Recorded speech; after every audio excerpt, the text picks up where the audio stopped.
Hey everybody, welcome to this very different live stream. I'm really excited about this. We are just getting live here. Thank you if you were here early. A lot of people came early. Thank you guys. We got a little background music going. I'm going to be using my new TV to cue up some music for this little lecture. And while we just wait for people to get here, I'm going to get out my other cello that I'm going to be doing a little bit of demoing on. And make sure we're all good over here. So if you are watching the archive, go ahead and skip ahead a little bit. We're going to wait another minute or so for people to get here. I'm going to get my cello out. Hopefully you can hear this music in the background. I didn't check any of this stuff, but we'll see how it goes. All right, I'm going to get my cello and make yourself at home. Welcome to my live stream.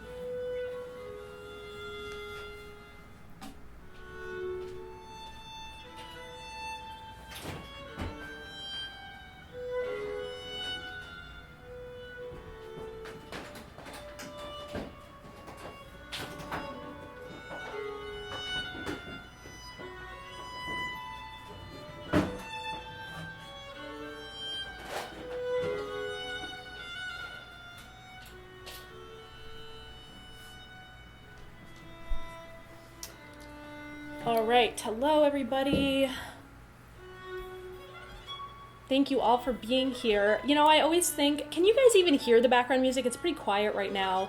I don't know how this is gonna work, playing the music on the TV, but it gives me slightly less chance of getting copyright flagged if I were to play the songs, especially some of the songs I'm gonna be using to demo, over actually just through the audio on the stream. I would definitely get flagged for copyright for that. So maybe the TV will help. Hopefully you guys will be able to hear it okay. I will turn it up when I'm demoing stuff. But for now,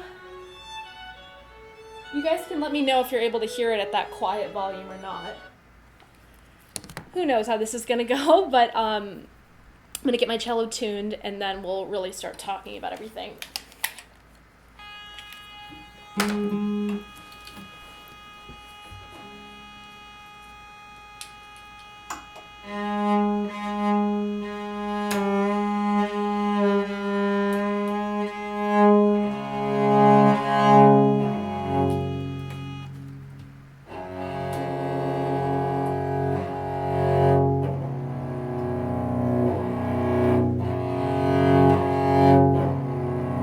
Good enough for demonstrating. Okay, and thank you for letting me know about the volume. Okay, so like all my live streams, I decided to do this really last minute, but this is a topic that I have been dying to talk about. I mean, anyone who knows me personally has probably heard me soapbox about this topic before. It's something that I've been fascinated by and talked about a ton since I've been really studying classical and Baroque music.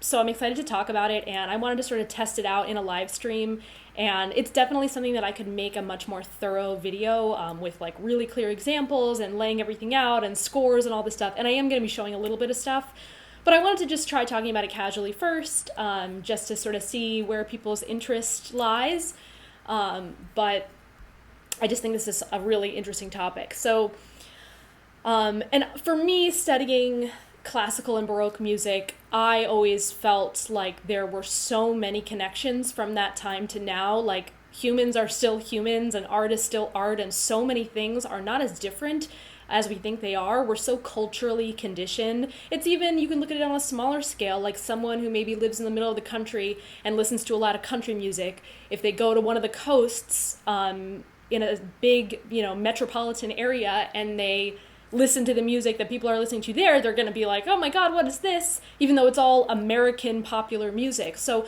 we get so in our little cultural bubbles or the bubbles of our taste that we lose the ability to identify how similar things really are.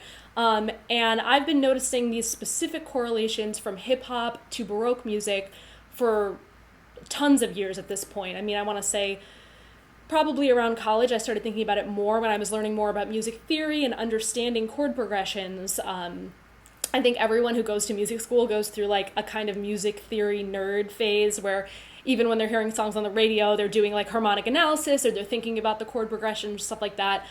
So really once I got to that stage, in my late teens, early 20s when I was studying, I started making a lot of these observations, and I still see them every day. I'm reminded of them all the time when new songs come out. So I thought it would be a really cool thing to talk about. So I'm going to keep it kind of general in case you're new to my channel. I know the people who are regulars here, they know all about Baroque music and Baroque style, and a lot of these terms that I'm going to be using are going to be familiar to you guys. I'm going to try to at least sort of give some sum up or explanation for these terms for people who maybe stumble across this video who are more on the popular music side or on the hip hop side and they are learning about this for the first time. I'm going to try to not be redundant but still kind of explain everything. So the Baroque period, which by the way is 1600 to 1750, it's a period of art as well as music, but when we look at the musical Baroque period, we are talking about 1600 to 1750.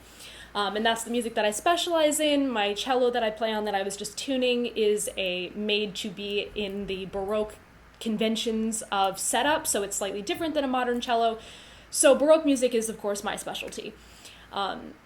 And during the Baroque period, what was really common is what's called a ground bass pattern. So a ground bass pattern is basically a bass line that repeats itself over and over for the duration of the piece. And what's happening over that bass line will change, but the bass line is basically staying the same. And along with that bass line comes implied chord progressions or implied harmony. And the way they dictated musical harmony in the Baroque period was a little bit different than the way they do it now. They used what's called figured bass. So if you do know a little bit about music and music theory, you may be familiar with like a jazz chart or a lead sheet, it's called, where there are notes written and then there are chords written above those notes. Basso continuo, or the bass line way of doing it in the Baroque period, is a very similar concept. They used a shorthand to notify what were the other notes in the chord.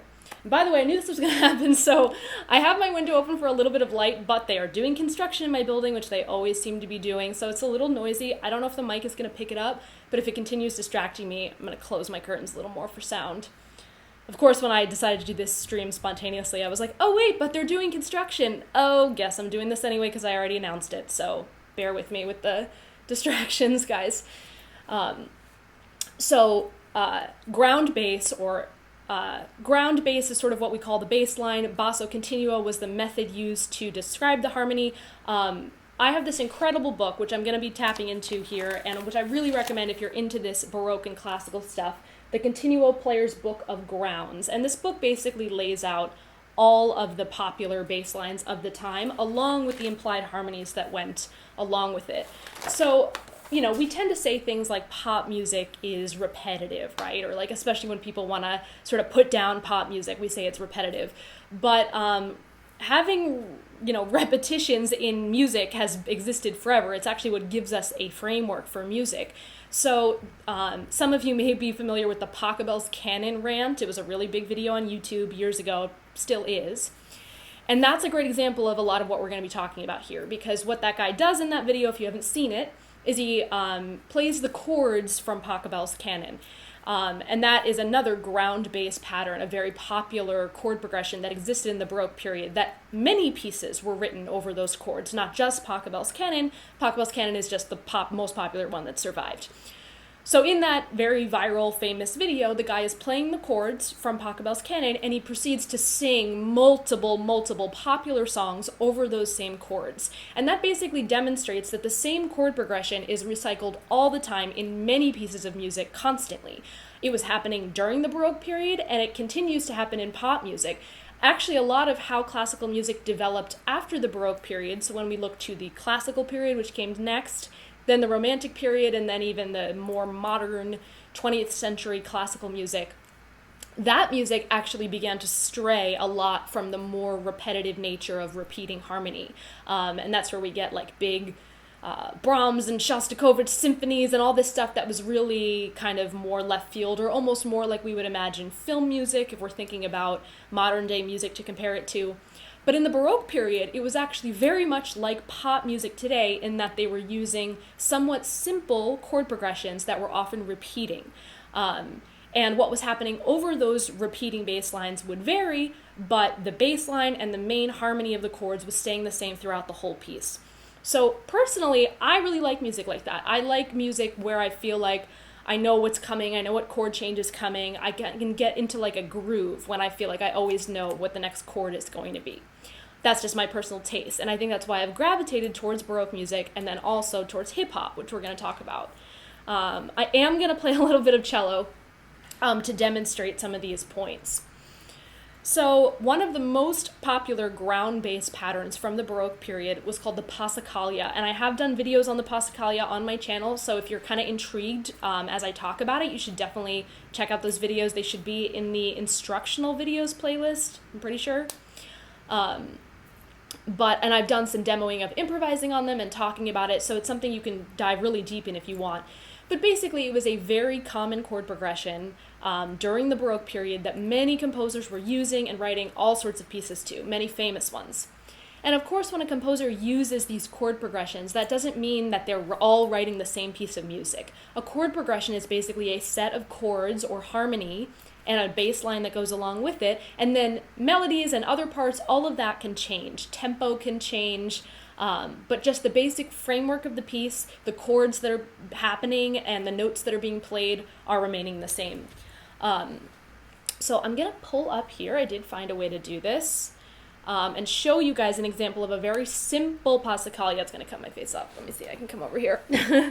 So, and this is an excerpt from this book that I showed you guys, which is really great. The way they have it shown here in this screenshot is they're showing what is the same pattern, but they're giving examples of different key signatures, because a chord progression, if you know any modern music theory, we use Roman numerals. We don't use the actual key that it's in, because any chord progression can be played in any key. It just depends what key you start on. It's more about how the chords are relating to each other than it is about the actual chord, whether it's an A minor or an E minor. Doesn't matter so much as how each chord follows and how it relates to the previous chord. So what's shown here is a very basic Passacaglia. You can see it says short form in all the different keys. We're going to be, for my first demonstrations that I'm going to show you guys, it's going to be the G minor example. So that's the second, in the second column, the first line, starting on a G, then it goes to an F, then an E flat, then a D. That's our basic framework of the bass line. And I'm going to play a little bit of that to show you guys. I like to play it the octave down. They wrote it in a mid-range, so I will play it in the mid-range, but I like to play it an octave down. So my first example that I'm going to show you guys is a very famous violin Passacaglia. Oh, sorry, I keep forgetting that I'm cut off. I don't know if I should really leave this on or not. Maybe I'll take it out for now, but I'll bring it back if you guys are dying to see it. You can basically see all there is to see, which is that there is a G, an F natural, an E flat, and a D is the bass line we're using. And the numbers underneath are the harmonies using figured bass. So if you don't read figured bass, it's basically telling you what the chords are. It's a shorthand for which notes will fall on top of it. So I'm going to take this away so that we have a full shot here. And I'm going to play a little bit of this very famous Bieber Passacaglia. Now, if you're here for the more modern stuff, we're getting to it, and I'm going to start showing those examples, but I thought we had to kind of start from the roots and start for where this music originated, where we first heard these chord progressions and these patterns. So the Passacaglia for solo violin by Bieber is a really popular example, but there are so many Passacaglias written by tons of composers of the period. So it's certainly not the only one, it's just a famous one that I thought would be a good example. So let's start this baby over. Oops. This TV is very new, so like I'm probably gonna press the wrong thing like pretty often. I've actually never even used Spotify on the TV, but okay.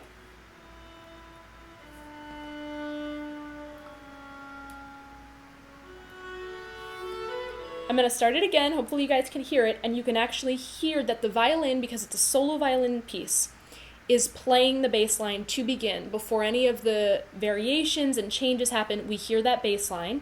So again, I'll put it back on the screen so you can listen for it. Let's see if I do this right. Okay.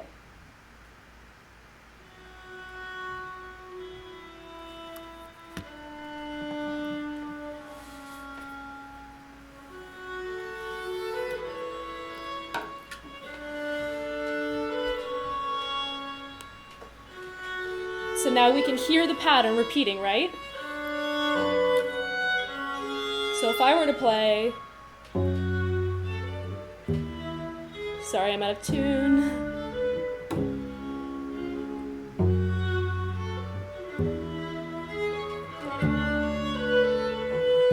there's our bass line. I can play it up the octave.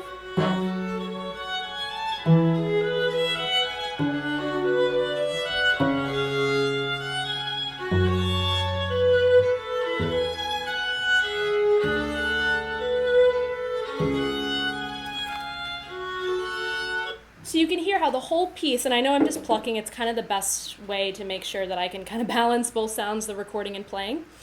But so you can hear how that is just a bass line that is just repeating itself, I don't even need the bow, over and over. And if I want to sit straight so you can see my left hand and what I'm doing here, we have G, F, E flat, D, sorry I'm buzzing, and then it goes on from there. So that's our bass line. Pretty simple, right? It might even sound familiar like you've heard it before. So now what we're going to get into is some examples in popular music today that use these exact same progressions. And this is a song that just came out. Let's see if I can do this right. Not have it autoplay. Okay. So this song just came out. It's called Somebody. It's a song, I listen to a lot of music like this, which some people might be surprised, but when I heard this song right away, I knew, oh my god, Passacaglia. So let's just have a listen.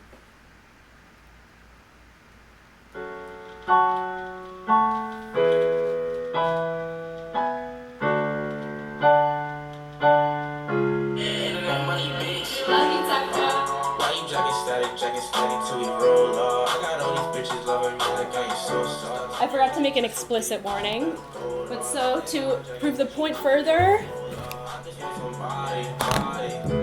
same bass line.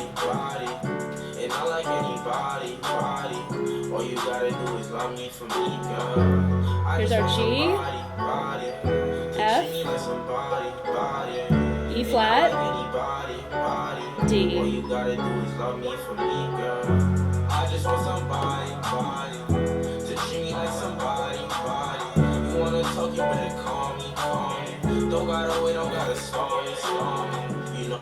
So once you know the Passacaglia, you will hear it everywhere.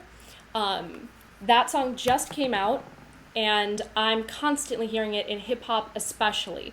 I don't know why that is, but I have some speculation. So what's especially nice about those two examples that I just played, they are both, well, I should specify. The original Passacaglia by Bieber is in G minor, but it's in Baroque tuning, so that means it's a half step lower. So it matches the key of the modern piece that I just played, Somebody, but that is actually in G flat. Luckily, worked out, same key. But this chord progression can be used in any key again. It just so happens that those two were in the exact same key, made it even easier for me to just recognize it right off the bat. So I've been super perplexed as to well, why is it that hip hop in particular has such a strong influence from this period? And I won't say for sure that I even truly know why that is, but I was watching an interview with a very popular hip hop producer who goes by London on the Track, and he was talking about how he learned music from church. And of course, church is one of the places where we can still hear music like this. So much of the music from the Baroque period was sacred music. It was written for the church. And even nowadays, churches like to use classical music, even if it's technically secular classical music, just because it's nice for church. So I do think a lot of the producers and writers of these songs did potentially grow up in a background where they were going to church and hearing music like this, and it actually had an indirect, while I doubt any of the producers or writers of these songs know what a Passacaglia is, their ear knows the chords and recognizes it, likes the sound, and uses it. And I think the Passacaglia in particular is a great one to just be familiar with, because you're going to hear it in songs all the time. And when we think about this Bieber piece next to this hip-hop piece that I just played, hip-hop piece. This is what happens when I try to talk about my two musical worlds at the same time. My dialect gets really weird, but you can hear that while one of them has a vocal and one of them is a violin, that the fundamental movement of the music, the harmonic choices are the same. And if you think about the fact that these pieces, songs, whatever you want to call them, are roughly 350 years apart, that I think is where it gets really incredible, because all this time, all this music, all this culture, all these wars, everything that has happened over the last 300 to 350 years, and we are still using the same chords in the music that is on the radio today versus the music that was popular hundreds of years ago. And that's something that I think is just really important to be aware of, because like I talked about at the beginning, we get so in our cultural bubbles and we respond so much to the stimuli of the sound design in terms of, what does this sound like and that sound like, and what does this voice sound like versus what this instrument sounds like. And we get so caught up in these things that we lose the ability to step back and see how much is actually similar. So Alejandro, so the interesting question about the Handel's Passacaglia, because I was looking into Passacaglias before doing this, and I wanted one that was like the example that I put on the screen, which I'll show. Oops, one more time. Where'd it go? There we go. I wanted this Passacaglia, which this book even shows just how many different forms there are of the Passacaglia. So the Handel one does seem to be a different version, but so what's interesting is that there were Passacaglias in Spain, there were Passacaglias in Italy, in France, and in each of these places, and also the 17th century versus the 18th century, they were making variants on these patterns like crazy, and some of them, were actually fairly different, but a lot of them have that same core harmonic motion. So I think that I was actually need to look in further to the Handel one, because when I listened to it, I was like, this is not the Passacaglia that I know, but I haven't actually looked into which Passacaglia Handel uses for that very famous keyboard suite. But this Passacaglia that I just demonstrated with Bieber, I would imagine, just taking a gander, that the Passacaglia I'm talking about is more 17th century, and what Handel did is more 18th century. That would just be my guess. But this 17th century Passacaglia that I just demonstrated is the one that I hear constantly in popular music, and that I know so many pieces just from playing in my own repertoire. So, other than the Passacaglia, which is the main topic that I wanted to talk about for this stream, because I think I heard that song and then I instantly was like, oh, I gotta make this connection. I was going to show a couple other examples of using it, and then also just how hip-hop uses a lot of Baroque sound design to influence the sound of the beats. One of the places, if you ever hear harpsichord samples in popular music, it is almost always on a hip-hop track that they're using a harpsichord sound. They're not usually real live harpsichords, they're samples, but you hear that in hip-hop also. So the other example I was going to play is a song by Juice WRLD. It's a different key, but it is the same basic bass line, which you can hear right away.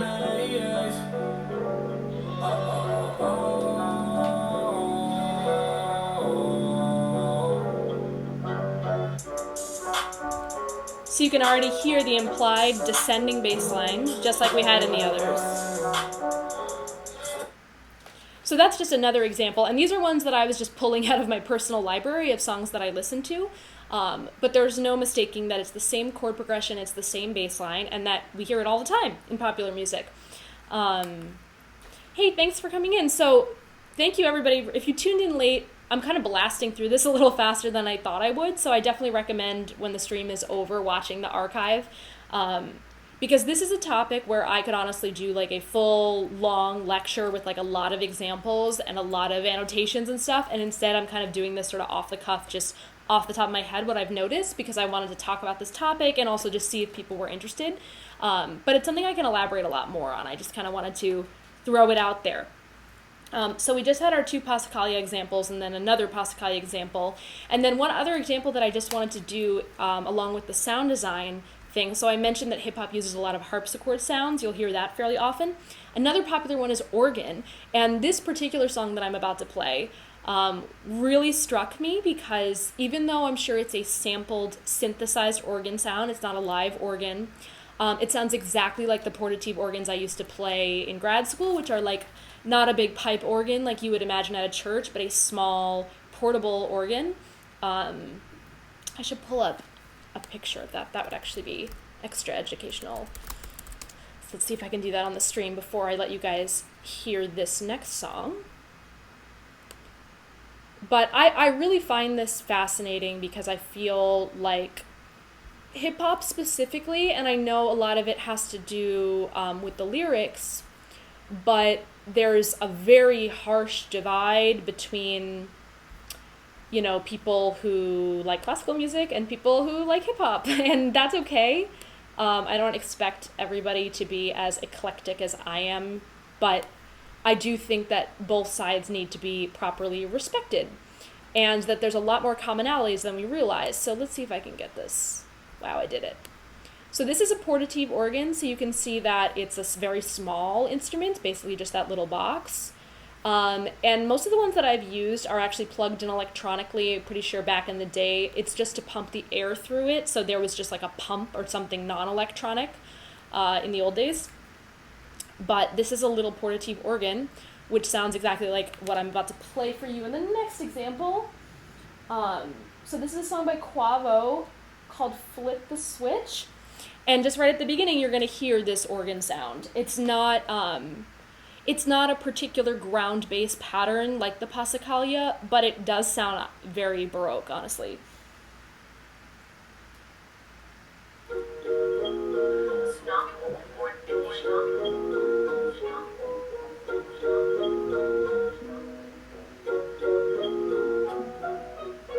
You the one that's trying to keep your business low key, huh? And there's a song. So keeps that organ sound through the whole song. And I remember I heard that like, oh my god, an organ.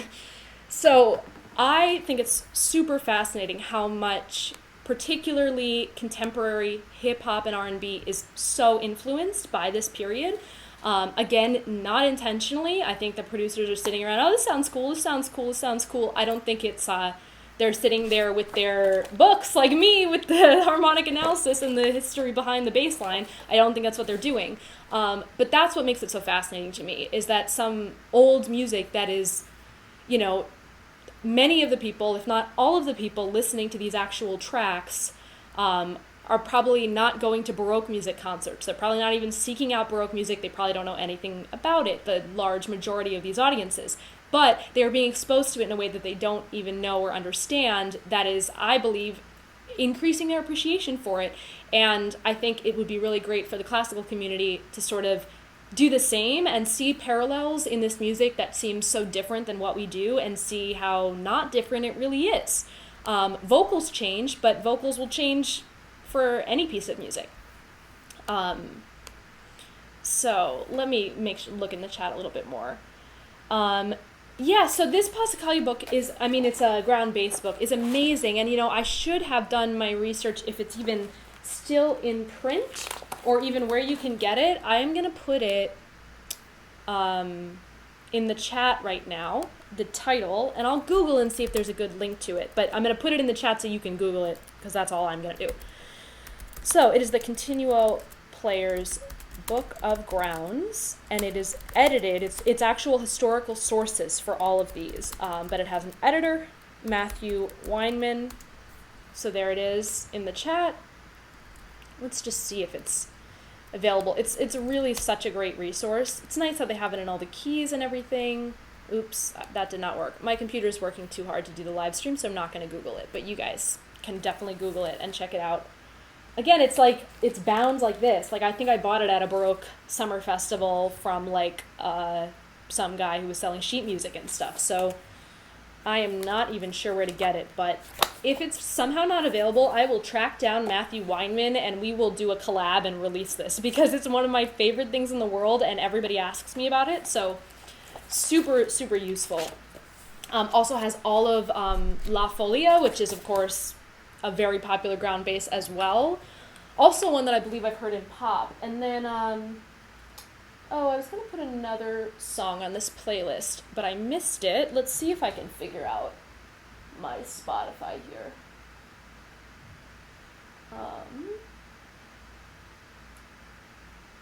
I can just search for it. There's one more song that also struck me for having a very Baroque chord progression as a hip-hop song. I do not think it's a ground bass pattern. It's just a popular progression that we heard in the Baroque period. So let's do this very slow TV search. These TV keywords, you have to put in every letter. And this was a very popular song also.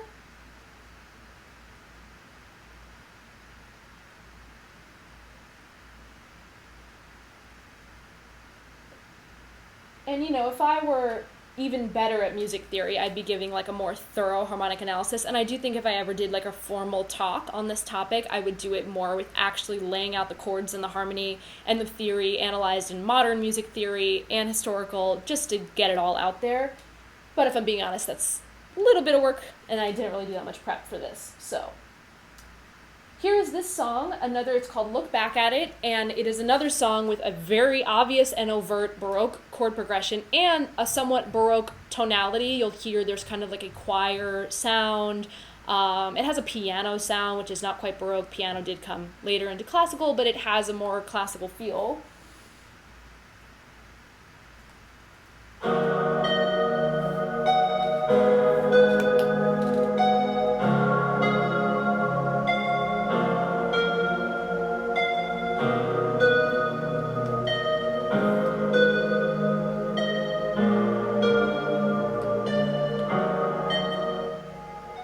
So you can hear how it's going for a Baroque kind of sound, whether that's what they would call it or not.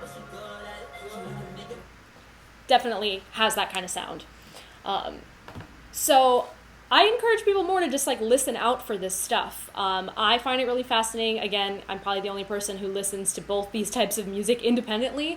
But the commonalities are hard to ignore. And, you know, hip hop is one of the biggest genres in our country right now. It's definitely, I think, the top streaming genre, like on Spotify. So regardless of whatever music you listen to and enjoy, like the sound of American culture in 2019 is hip hop music.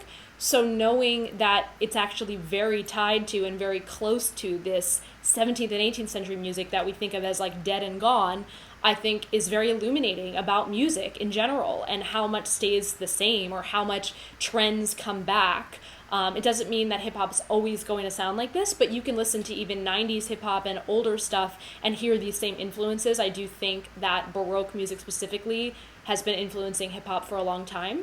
But I think drawing the lines between different styles is just one of the best things we can do as musicians, because there's enough stuff dividing everything. I think finding commonalities is really what makes the picture much wider and makes things just make more sense. So that's kind of why I find this stuff so fascinating.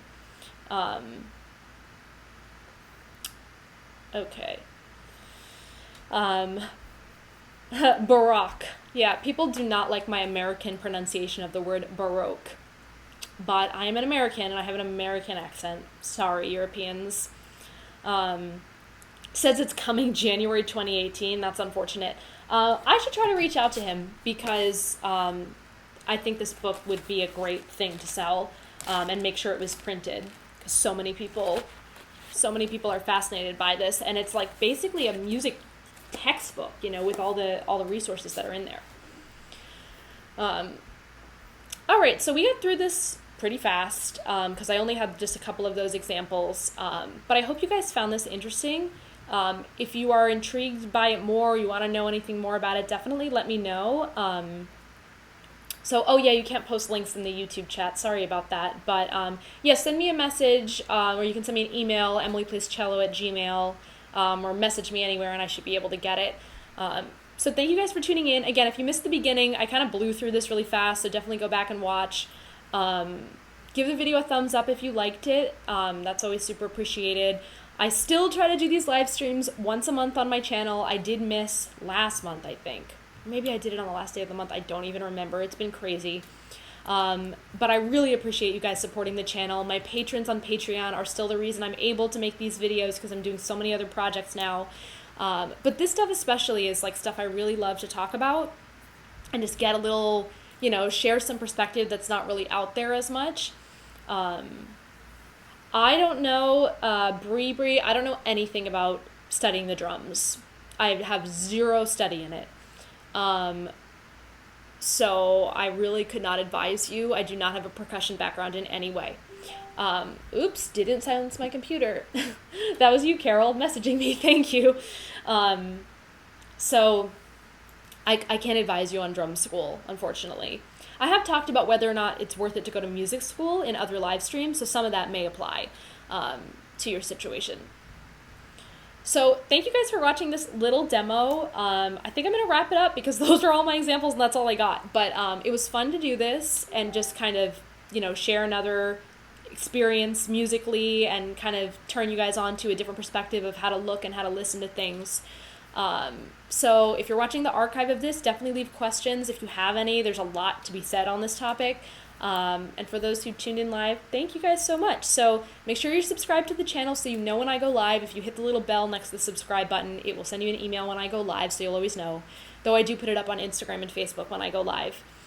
And I have a new collaborator video coming soon, a very cool, awesome, interesting instrument. I love to have the more obscure Baroque instruments on the channel.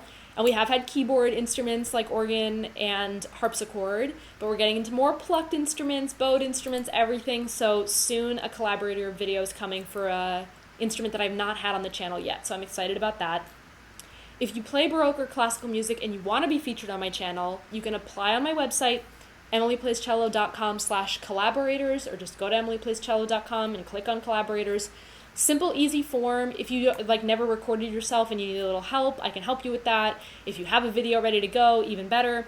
But again, I'm not putting out as much content on this channel anymore, so I really love to feature other amazing classical and Baroque and early music people because the community is so large and there's not a lot of platforms to get this music out there. So because my channel is a platform for that, I want to keep doing that. So please do, if you play classical or early music, consider applying to my channel. Then you get shout outs on all my socials and helps get you traffic too. So I've got that. If you don't know how to mix audio, like you're just learning how to record yourself, I do have a tutorial on how to mix in GarageBand, which is of course free software with all your Apple computers, which is why I did the tutorial for GarageBand specifically, but that's actually how I do the mixing for all my YouTube videos is GarageBand. So there's a tutorial for that also on my website. Go to emilyplayscello.com and go to tutorials. You can learn how to make your audio sound really nice, which if you have even not the best microphone, you can make it sound pretty decent just in the post-production doing it in GarageBand. So it's worth looking into. Saves you money buying a nice microphone too. Matthew Weinman? I don't know why I don't know him, but I do not know him. I feel like we must have encountered each other at some point, in the early music world, or maybe I bought this book from him. I don't even remember buying this book. It's been a while, guys, but it's still one of my beloveds, whether I remember buying it or not. So I think that's about everything. New collaborator video coming. All my stuff. I do social media consulting. I'm still doing that. So if you're a classical musician and you're trying to build a YouTube channel or you're trying to put yourself out there on Instagram or anything like that, I do offer consulting for that. Also on my website. Everything you need is at emilyplayscello.com. So thank you guys so much for watching this kind of different live stream. I hope you found it interesting and it kind of changes the way that you listen to music next time you're at the mall and you hear a song that you would never listen to on your own. This gives you some new tools to listen. So that's it. All right, guys, I will see you next time. Bye.